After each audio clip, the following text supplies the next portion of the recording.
आज आलेलो आहोत भीमाशंकर मंदिरामध्ये। टाका येथील हे मंदिर आहे। आमच्या आई वडील आजी आजोबा लहानपणीपासून सांगतात की हे मंदिर भूतांनी बांधलेलं आहे, एका रात्रीमध्ये बांधलेलं आहे। राक्षसांनी बांधलेलं आहे आणि एका रात्रीमध्ये 3.5 मंदिर बांधले, त्यातील हे एक मंदिर आहे असं म्हटलं जातं।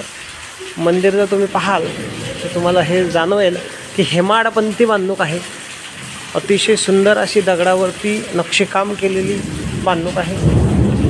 एवढं भव्य दिव्य असा हा मंडप असून देखील आतली बाजू तुम्ही पाहू शकता, इतकी सुंदर आहे, अप्रतिम। याची जी काही कोरीव काम आहे अगदी सुंदर आहे।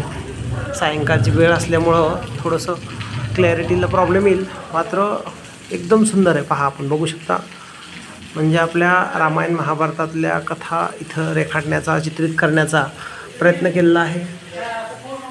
वेगवेगळे इथं पाहू शकता आपण देवी देवता आहेत आणि त्यांचे शृंगार, दागदागिने, वेगवेगळ्या नृत्यांच्या कला, पोज या ठिकाणी आहेत। इथं पहा किती सुंदर असा हा हत्ती आहे आणि या हत्तीच्या तोंडामधून निघालेलं एक फूल दाखवलं आहे।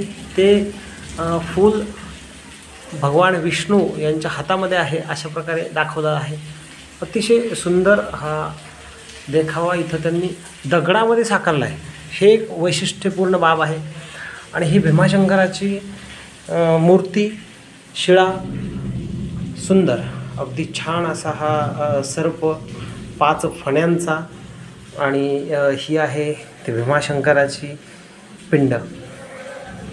ओम नमः शिवाय, हर हर महादेव। अगदी सुंदर, म्हणजे नवसासाठी लोक तोरण बांधतात। हे नारळाचे तोरणं आहेत। नवसाला पावणारा हा भीमाशंकर आहे। मोठी यात्रा भरते इथं। चंदन ओटी पण आहे, चंदन ठेवलेलं आहे उगाळण्यासाठी, ते लावलं जातं। आणि आपण मध्ये बघितलं तर चंदनाचंच सगळीकडं अभिषेक किंवा गंध लावलेला आहे भीमाशंकरला।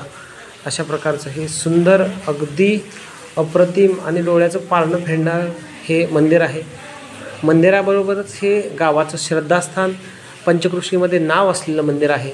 त्यामुळं आपण जर का औसा तालुक्यामधील टाका या गावी आलात तर नक्कीच या मंदिरात दर्शन घेण्यासाठी या। मंदिराचा परिसर पण खूप सुंदर आहे। 2 मोठे वटवृक्ष आहेत उजव्या बाजूला, आणि डाव्या बाजूला या मंदिराचा सभामंडप आहे। सुंदर असा सभामंडप गावकऱ्यांनी अथक परिश्रमाने, मेहनतीने बांधलेला आहे। वेगवेगळे कार्यक्रम होतात। याच मंदिराच्या समोरच्या बाजूला 2 दीपमाळा आहेत, जे आपण पाहू शकता। आणि दगडी बांधकाम असलेलं हे प्रवेशद्वार, या प्रवेशद्वारातून आपण आत येतो आणि याला असं वॉल कंपाऊंड पण आहे। सुंदर असं हे मंदिर, आणि पाऊस पडत असल्यामुळं त्याचं जे सौंदर्य आहे आणखीन खुलून आलेलं आहे। नक्कीच आपण टाक्याला जर आलात तर या भीमाशंकर देवस्थानला, या मंदिराला नक्कीच भेट द्यावं। ओम नमः शिवाय असं वर लिहिलेलं आहे, आणि ऋषींची मूर्ती आहे। त्याचबरोबर सिंह आणि वाघ हे 2 त्यांच्या बाजूला बसलेले आहेत असं चित्र दाखवलेलं आहे, अशी मूर्ती आहे। आपण नक्कीच या सर्व गोष्टींचा आनंद घ्याल। धन्यवाद।